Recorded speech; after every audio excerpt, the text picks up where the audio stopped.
Bonjour, dans la vidéo précédente, nous avons appris comment mettre en ligne un devoir. Nous allons maintenant passer à la seconde étape, la correction et l'évaluation du devoir. Donc, j'ai activé le mode édition et je vais me rendre dans mon devoir. Il existe de nombreuses façons d'effectuer cette correction en fonction des types de feedback que vous aurez choisis. Dans cette vidéo, nous verrons comment effectuer la correction hors ligne. Et dans la prochaine vidéo, nous verrons la correction en ligne par annotation de fichiers PDF. Donc, une fois que je me suis rendu dans mon devoir, je retrouve l'énoncé du sujet ici, le nombre de participants et le nombre de travaux remis. Je clique tout de suite sur Consulter et évaluer tous les travaux remis, ce qui me redirige vers la liste des étudiants inscrits au cours et l'avancement de leur devoir. Ici, je fais bien attention.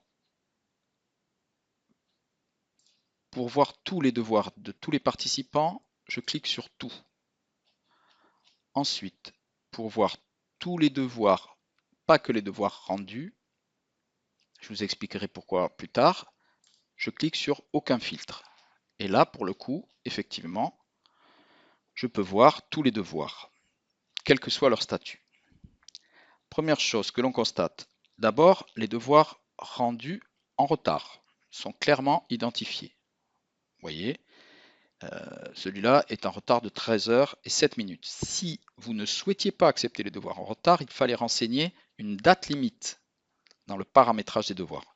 Mais puisque Moodle les identifie clairement, en comptabilisant le retard, il vous appartient maintenant de les corriger ou pas. Ensuite, vous avez donc les devoirs en vert remis pour évaluation, cela pas de souci, et vous avez des brouillons qui ont le statut de non remis. Cela signifie que l'étudiant n'a pas validé le dépôt de sa copie. En effet, Moodle donne la possibilité à l'étudiant de revenir sur sa copie jusqu'au verrouillage des travaux remis. Donc sa copie est en mode brouillon jusqu'à ce que celui-ci valide lui-même son dépôt. Vous pourriez également faire ce verrouillage, mais cela fait retomber sur vous cette responsabilité. Donc je vous conseille de laisser le paramétrage du devoir, je vais vous le montrer ici, devoir, dans le paramétrage du devoir. Réglage de la remise des travaux, vous mettez oui. Comme ça, l'étudiant est obligé de cliquer sur la validation du dépôt. Effectivement, ensuite, ça peut déboucher sur des brouillons. Dans la première vidéo, je ne mentionne pas la nécessité d'exiger que les étudiants cliquent sur le bouton envoyer le devoir. Mais ici, je vous conseille de le faire. Bien, là, vous avez des brouillons. Donc, ces brouillons, et qui de plus sont en retard, vous pouvez décider de les corriger ou pas.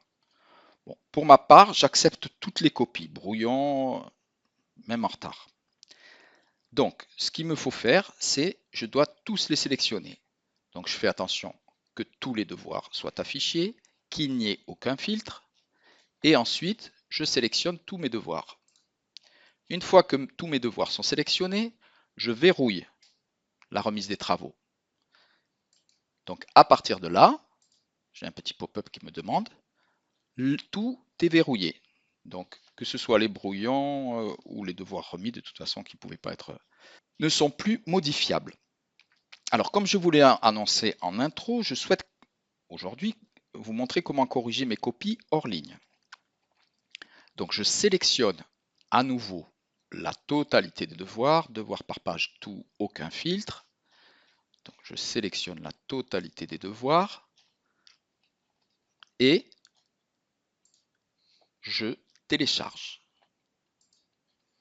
Voilà. Donc là, je vais télécharger tous mes devoirs. Voici mes devoirs. Ils ont été téléchargés ici. Comment ils se présentent? C'est un fichier zip que je dois dézipper évidemment. et il m'a fabriqué un dossier par devoir, ce qui me permettra, suivant mon type de correction, par exemple si c'est une correction d'un fichier Word, de mettre le fichier corrigé dans le même dossier. Si je préfère les corriger à la main, je peux les imprimer, mais il faudra ensuite rescanner la copie pour ensuite la redéposer en ligne. Une fois que mes devoirs sont corrigés, là, la deuxième étape consiste à saisir les notes, et donc il faut que je revienne sur la plateforme pour saisir mes notes. Là, je le ferai un par un. Quoi qu'il en soit, je dois cliquer sur Notes. Donc là, étant donné que c'est un fichier PDF, on verra dans la prochaine vidéo comment le corriger en ligne. Mais là, je l'ai déjà corrigé. Donc, je mets la note 14. J'ai autorisé les feedbacks par commentaire. Donc là, je mets très bon travail. Et si c'était un fichier que j'aurais annoté et rescanné, ou bien un fichier Word, je l'aurais glissé ici. Et je passe, j'enregistre et j'affiche la suite. Voilà. Pour l'étudiant, ce qui va se passer, c'est que la note va apparaître ici. Le commentaire va apparaître ici, feedback par commentaire. Alors attention, parce qu'il y a souvent un problème d'ascenseur, c'est-à-dire que vous n'avez pas la totalité de la page. Je suis obligé de remonter. Très bon travail. Évidemment, je n'ai pas rendu de fichier, puisque là c'était un PDF.